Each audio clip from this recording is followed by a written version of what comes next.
Good evening. I've not received anything, Paul, no. No, okay. We'll take item 1, apologies.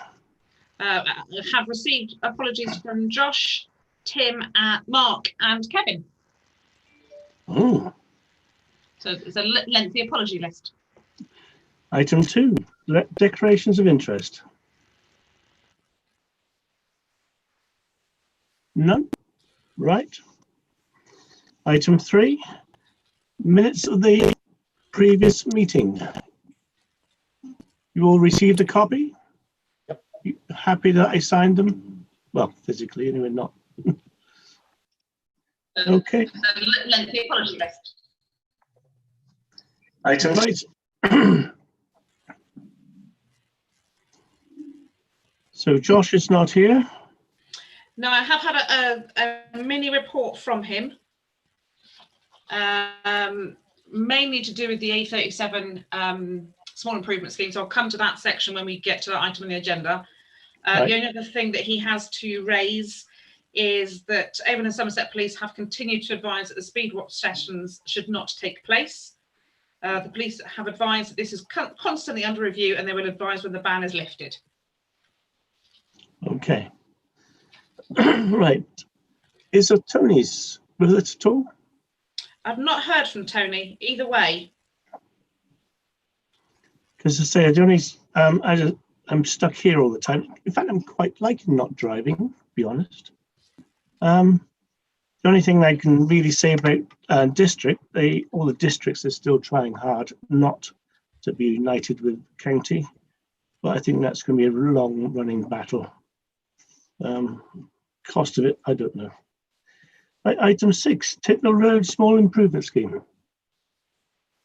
Bear with me 2 seconds.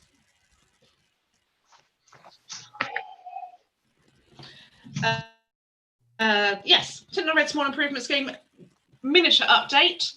You'll all be pleased to know the Somerset County Council have agreed to pay 50% towards a bus shelter. Good. It did make the speed at which the response came back did make me think that we should have offered less. But you never know these things, do you?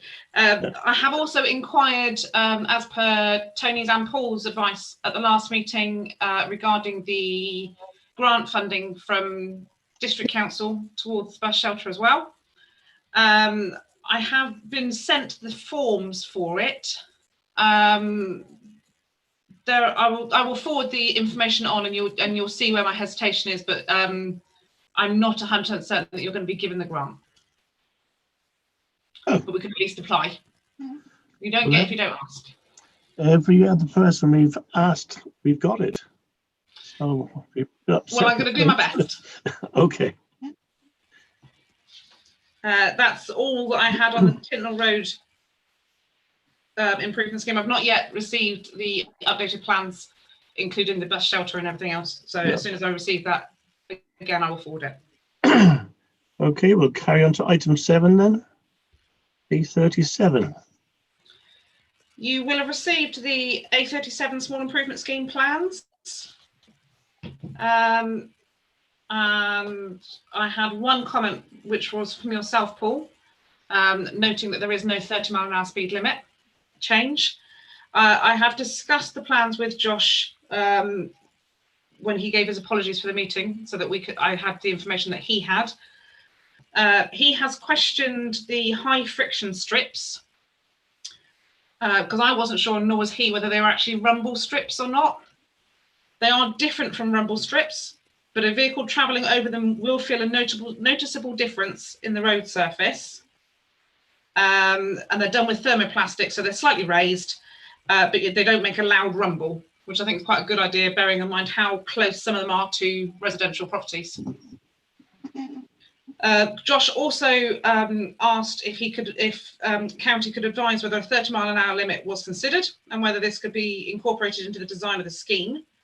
The response was it doesn't meet the criteria for a 30. The extent of the 40 is only 350 metres, and best practice for a 30 limit is 600 metres unless there is sufficient density of residential properties, accesses or other characteristics to justify a shorter stretch. The density here isn't sufficient. Also, current speeds are too high to consider lowering the speed limit with signage only. So it wouldn't get the police support when advertising the TRO, the traffic regulation order. Josh goes on to say that he considers that what has been offered is proportionate and means that there is a reduced risk of a bottleneck along the A37, which may cause people to use Tintnell Road as a route through to the A303 rather than the larger and more suitably designed A37. He has noted that the initial thinking of realigning the access from Vag Lane onto the A37 hasn't been included. This, it's been, bear with me, I've lost my, This was due to a survey that was completed which showed the majority of vehicles using Vag Lane would have come from the Larkhill Road Thorn Lane mini roundabout. And it was felt that once this road had been capped off with the Brimsmore development encroaching and then absorbing the land to the north of Thorn Lane, traffic on this lane would reduce and therefore there would be no requirement to realign that access. They said that 5 years ago. I know. As I say, I have discussed the scheme with Josh, and although I don't have an opinion, I do occasionally share a thought. And it's also a thought that Josh shares, that whilst it's not ideal because it doesn't have a 30, and I know, Paul, that this is an ongoing thing, I think Chilthorne are doing very well, actually, to get 2 small improvement schemes. Well, they, going back many years, well, I sent you an email. 2016, I have the email open on the other laptop in front of me, just in case. And they conceded a 30-mile-an-hour was in keeping with their specs. Unfortunately, the email that you sent me doesn't actually say that. The email The email I sent you was to give you an idea of the date. Yeah. We'll bring up the minute book, which will show the conclusion is a 30-mile-an-hour limit. And the issue of less coppers or police to supervise it, they got 20,000 more. I mean, did need for a speed camera? So I don't see an excuse there. They've already conceded it's necessary. I will reapproach Gary Warren, who was the chap in charge, the traffic engineer at the time in 2016. I will hook out the minutes. I would suggest that at this very moment, to keep the small improvement scheme moving, that maybe you consider what is there as a stopgap to getting the 30. Well, I have no problem with that. Take what we got. We've done the same at the Tintnell Road. We were promised a lot of things and got, well, we got what we got. We've taken it. Yeah. Sorry, Hamish.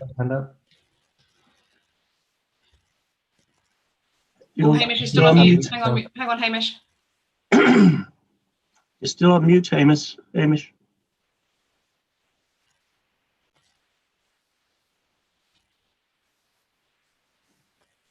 We'll Hamish. Oh, there we are. How are we now? We're good. You're fine. The small improvement scheme for the A37 still have signs saying that there's a speed camera.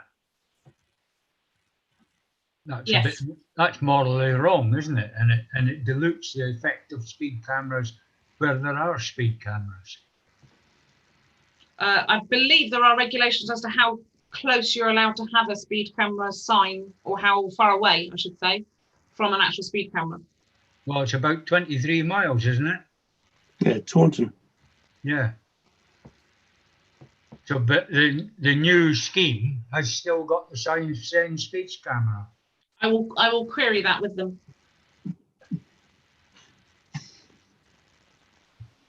Anything else on the A37 small improvement? Are those people present minded like you are, Paul, to take this scheme at the moment? Hamish is. Adam? Yeah, I mean, from my perspective, that section of road is very dangerous anyway, especially people coming out of Vag Lane. In all honesty, both stretches have a significant straight bit of road leading up to it, and the curve of the road isn't enough normally to slow people down. So the fact that we're putting rumble strips and 40 signs there over that small section with no means of enforcing that, I think it will have very, very little effect on the traffic hurling itself around that corner.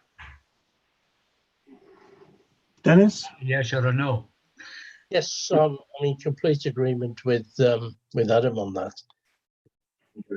And, you know, yeah.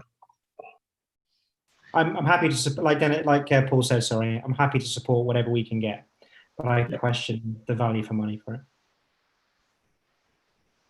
Right. We'll move on to highway matters. Tintnell, Chilthorne, speed limit. Mark's favourite point. Indeed. I've had a telephone call from him because of it. Again, you will have received the email, including the email trail from Tintnell Parish Council, the conversation that I had with Tintnell, where I pointed out that we've tried many a time to try and get that bit of speed limit changed. Tintnell are basically approaching us asking if we would work together to try and get that speed limit reduced. At this point, what I require from you guys is a yes or a no resolution response as to whether you wish to try and work together to get that done. And then we will get heads together and try and work out exactly how we're going to approach it. Okay. Very supportive of that. Hamish? Yes. Dennis? Yes, I'll support that, yeah. Unanimous. Fantastic. Thank you very much. I don't have any other highway matters unless anybody else does. All happy on highways? Right. Right. Community and safety police matters. Anything? Nothing emailed through. I have been on this afternoon to have a look. Website's changed. You can no longer see very local stuff. I can now tell you that for the Wincanton West Rural Beat area, which is where Chilthorne falls under, it also covers at least Ilchester. I haven't looked further afield. There have been, for the month of May, which is the most recent figures, 45 crimes reported in the whole beat, not in your parish. I have sent a message to Avon and Somerset Police asking how I go about getting that number closer to Chilthorne. Right. Anybody else? No. Okay, we'll go on to item 10. Finance and accounts. Again, as I've said it by email, so this is an Emma show, sorry. As I've reported to you all by email, the audit has been passed by the internal auditor. Check has been delivered to them. No issues raised whatsoever. The details that needed to be sent to the external auditor, to PKF Littlejohn, have been sent, and I have received today an acknowledgement of our exemption certificate. And their email said that they won't need to contact us again now until next year. So we've not been randomly selected for an external audit, which is good news. And Adam, I've noted, thank you very much that you have uploaded all the documents onto the website for this year's audit.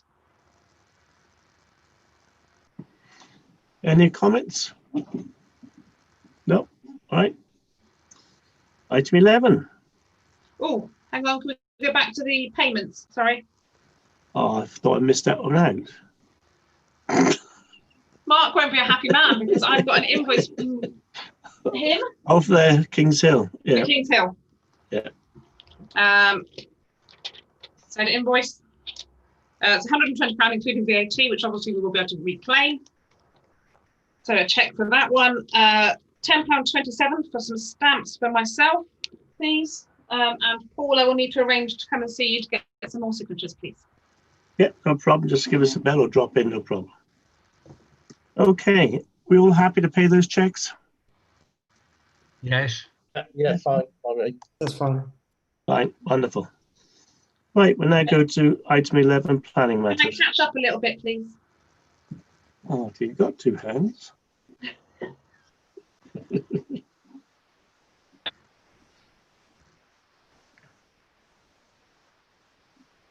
I'm with you. Thank you very much. Nothing. We've had no applications sent through. To tie in with the next item, I have received an email from Simon Fox, which I will forward to you so you can peruse at your leisure. But it basically I can't use a mouse pad left-handed. He writes to inform us that the SSDC planning enforcement protocol has been adopted by the council and is now in force. The papers associated with the adoption at District Executive can be seen at the website that he gives, for the web address. The website has been updated and now hosts the adopted document, slightly different address. He also wishes to inform us of work going on within the service to realise substantive and sustainable change to the planning function at South Somerset District Council.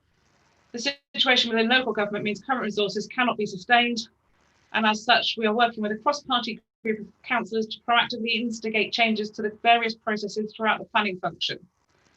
This builds on the work done with validation and enforcement, and we now move to pre-app consultations, including with parishes, negotiations, the scheme of delegation and planning committee format. We aim to keep you informed of these changes, and the aim, of course, is to ensure that we can deliver a good service within our means. As you know, the planning system isn't just officers at South Somerset District Council, it's agents, parishes, members of the public, consultees and district councillors, and we all play a role in making the system work properly, and as such there will be asks of all parties as we progress the changes. He's not mentioned the government's new directive. No, not in that email. No, okay. But they're going to browbeat us into building whatever. Okay, we'll move on then. Item 12. Clerk's report and correspondence. Other than Simon's email, nothing to report that Nothing. we haven't already covered.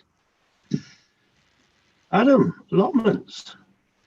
Well, this is the most exciting entry this evening, isn't it, really?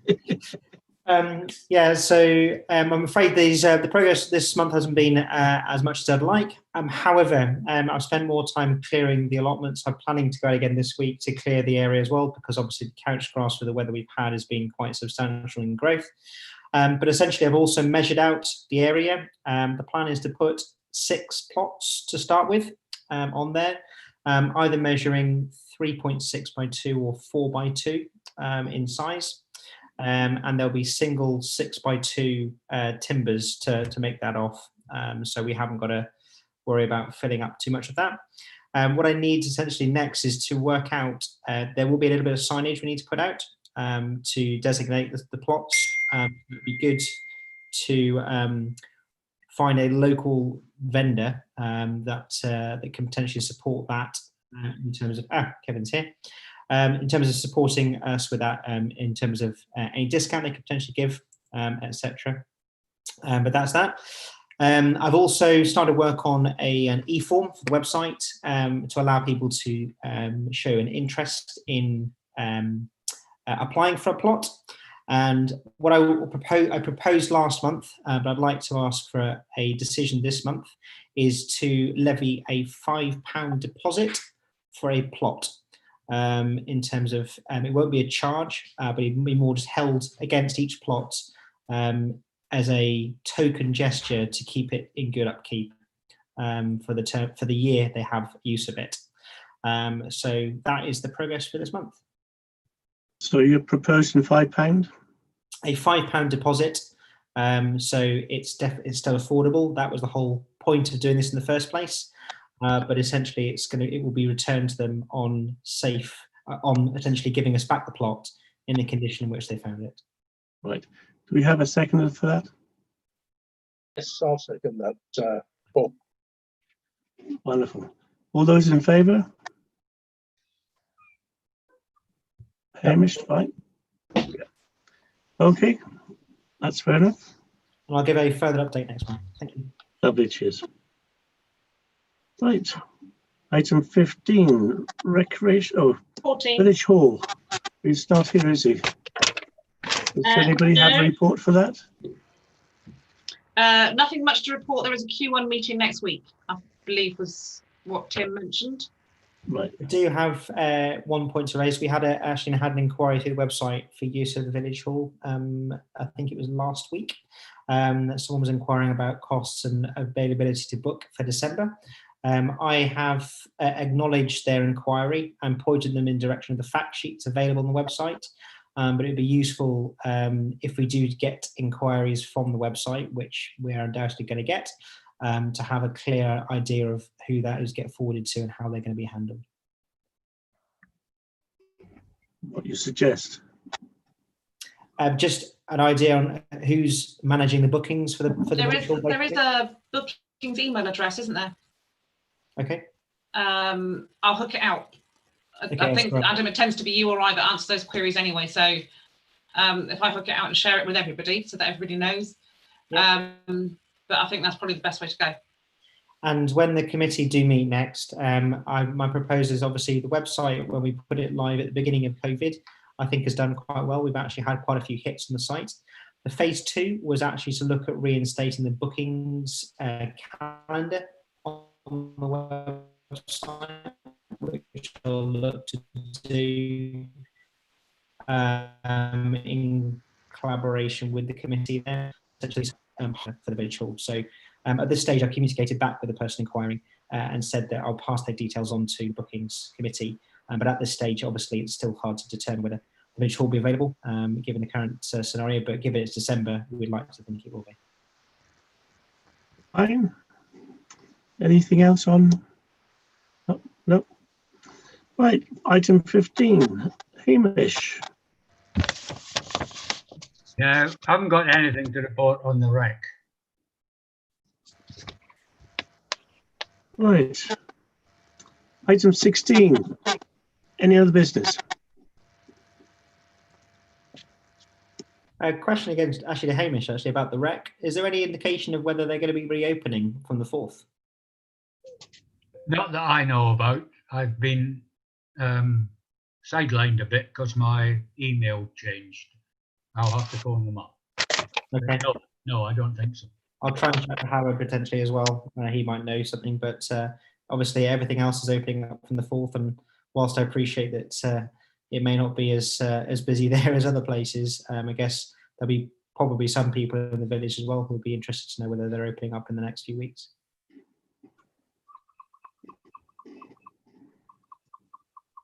Nothing else, right? Okay, item 16.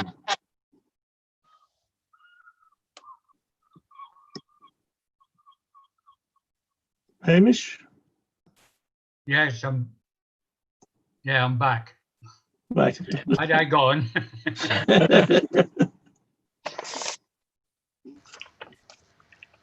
Any Right. matters? Sorry? I'll phone Liz. Yeah, I'll phone up and find out what's happening.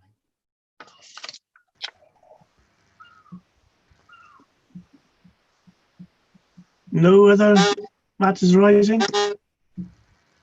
Oh. Okay then. Date of next meeting. We will need to amend the date of next meeting. I'm glad that Kevin's joined us because I was fairly certain that in the conversation he said that we needed to bring it forward a week. Yeah, a week at the moment, I believe. Yeah, because I will be. Hopefully, if the planes are flying, I should be gone. Anywhere nice? Menorca, hopefully.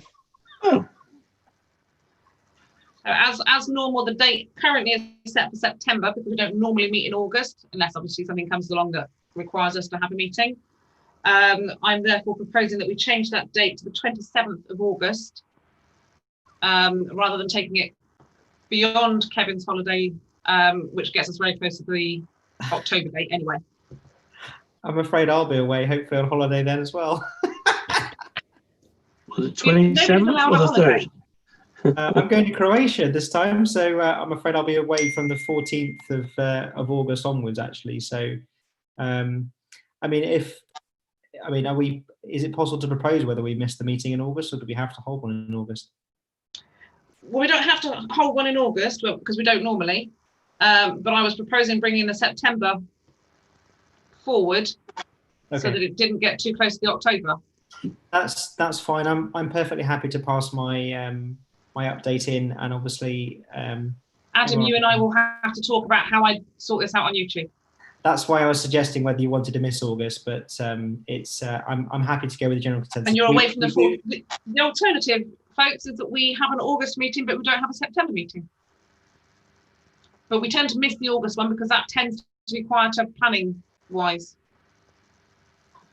I'm happy either way. I'm not fussed. So you're looking at the 6th of August. Yeah. The 27th of August, and like I say, September, I won't be back. Well, the earliest I would be back and able to be with you would be the 17th. So that's way into the fortnight before the October meeting. Go for the 6th of August then.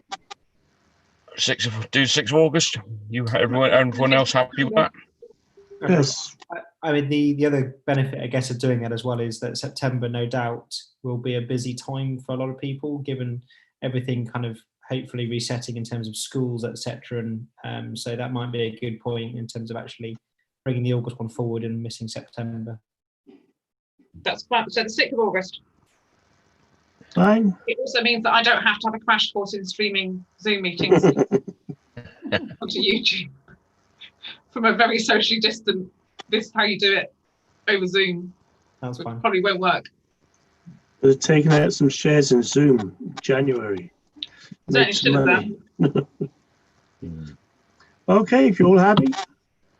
7:30 presumably. Unless anybody says anything different. Fine. Right, wonderful. Thank you very much.